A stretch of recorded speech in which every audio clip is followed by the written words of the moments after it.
Se você adquire mercadorias de distribuidor e essas mercadorias têm substituição tributária, cuidado, porque as suas vendas podem estar mais caras do que do seu concorrente, e eu explico para você nesse vídeo.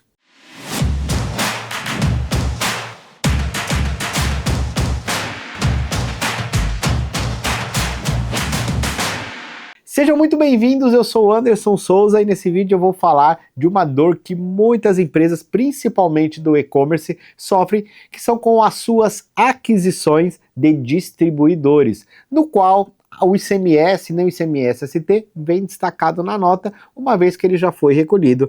E isso faz com que muitas vezes o seu preço acaba ficando mais caro do seu concorrente. Mas nós vamos entender tudo isso nesse vídeo de forma bem didática, como são os vídeos aqui do nosso canal. Mas antes eu vou pedir um favor para você se inscrever no nosso canal, para você comentar, colocar suas dúvidas, porque assim, através das suas dúvidas, eu consigo produzir mais conteúdos relevantes aí para vocês, legal? E claro, não deixa de acionar a notificação para você receber aí semanalmente todos os nossos vídeos. Mas chega de recados e vamos lá falar do vídeo. O que acontece? A gente aqui é muito focado nesse ramo de distribuição e também do e-commerce, e a gente sabe que as empresas utilizam a distribuição como um planejamento tributário. Só que quem está adquirindo o distribuidor não sabe dessa estratégia. Então muitas vezes você está comprando de um distribuidor que ele é pertencente já a um grupo industrial. Vou dar um exemplo. A indústria, quando ela vende para o próximo da cadeia, né, que seria o distribuidor, ou poderia ser o próprio e-commerce, né, comprando direto da indústria, tá tudo bem? Viria ali destacado o ICMS e o ICMS-ST, que seria pago na operação, e aquele ICMS ali todo envolvido na cadeia será o ICMS até chegar ao consumidor final ali dentro do estado. Essa é a regra da substituição tributária.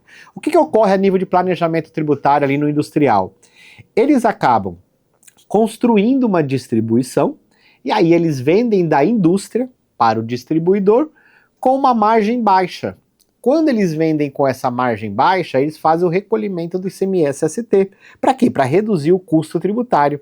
Aí quando você que está lá no e-commerce vai comprar essa mercadoria lá do seu distribuidor, eles não pagam mais o ICMS, porque o ICMS já foi pago ali na aquisição da mercadoria do distribuidor.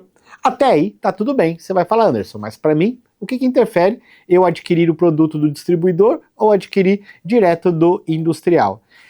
Isso faz grande diferença quando você entende que, quando você compra a mercadoria com substituição tributária e você revende ela para outro estado, você tem o direito do ICMS e do ICMS-ST da aquisição. Então perceba bem, se a indústria vender direto para você vai ter lá o ICMS destacado na nota e você vai ter o ICMS-ST. Quando você vender aquela mercadoria para outro estado, você vai poder voltar naquela nota de compra e se creditar. Usar aquilo como crédito do seu ICMS, desde que você esteja no lucro real ou no lucro presumido, né? Falando de e-commerce, geralmente vai estar no lucro real, porque o presumido raramente vale a pena. Então, você vai ali ressarcir aquele valor. Só que, como você não adquiriu da indústria, você adquiriu do distribuidor, esse ICMS e esse ICMS-ST veio zerado. Então, ou seja, quando você vai ressarcir esse valor, o distribuidor deve, por lei, informar lá nos campos do XML qual foi o valor que ele pagou da venda da indústria para a distribuição. Mas quantos informam isso? Poucos. E quando informam, eles pagaram por uma margem baixa, justamente para o imposto ficar mais baixo. Então, quando você vai fazer o ressarcimento do ICMS e do ICMS-ST, quando você olha a DANF, você não vê esse valor, porque vai estar lá tudo zero. Mas se você abrir o arquivinho XML, vai ter lá os campos. Valor do ICMS retido, valor do ICMS pago do substituto tributário. Esses valores, quando estão zero, você não consegue saber o quanto foi pago, ou seja, você não consegue ressarcir nada. Então, quando você vende a mercadoria para outro estado, você fala, eu vou voltar na nota de compra para me ressarcir, você não tem o crédito, porque esse valor não foi informado pelo distribuidor. E quando ele informa 1 centavo, só para passar no layout da nota fiscal eletrônica, aí você vai ressarcir 1 centavo. Aí você fala, opa, e se o cara estiver informando, mesmo que ele estiver informando o valor que ele pagou para a indústria, pelo fato dele ter pago por um valor inferior ali do preço de venda dele mesmo, porque ele vai realmente recolher esse ICMS, mas com uma margem muito baixa, o seu valor a ressarcir fica baixo. E aí, quando você compara o preço que foi pago lá, o ICMS que foi pago no primeiro da cadeia, do industrial, versus o que você deveria pagar na sua saída, o seu vai ser muito maior. Então, nas operações interestaduais, você vai ter até um valorzinho lá a recuperar, baixo, mas vai ter. Mas nas operações internas, você vai dar valor a complementar, que vai acabar consumindo esse crédito que você está ressarcindo da operação interestadual. Porque para o fisco eu não consigo separar isso. Falar assim, eu quero só o ressarcimento interestadual. Ah, eu quero só o ressarcimento da operação interestadual. Não, ele coloca tudo no mesmo balaio.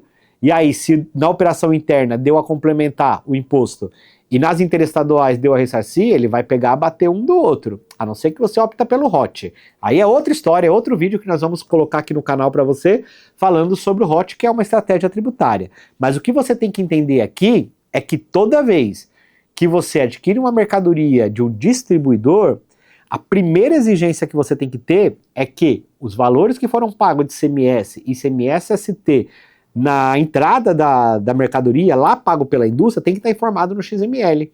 E, se possível, o valor real.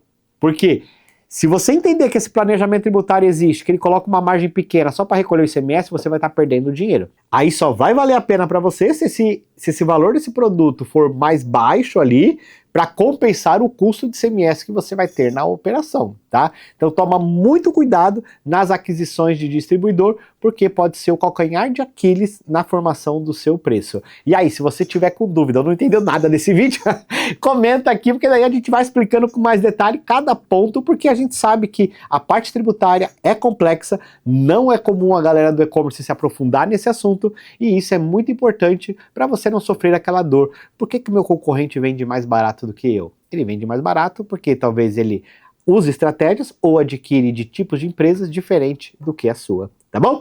Curtiu esse vídeo? Então deixa aqui nos comentários, deixa o seu like, fala o que você achou e compartilha naquele grupo do e-commerce que precisa saber dessa informação.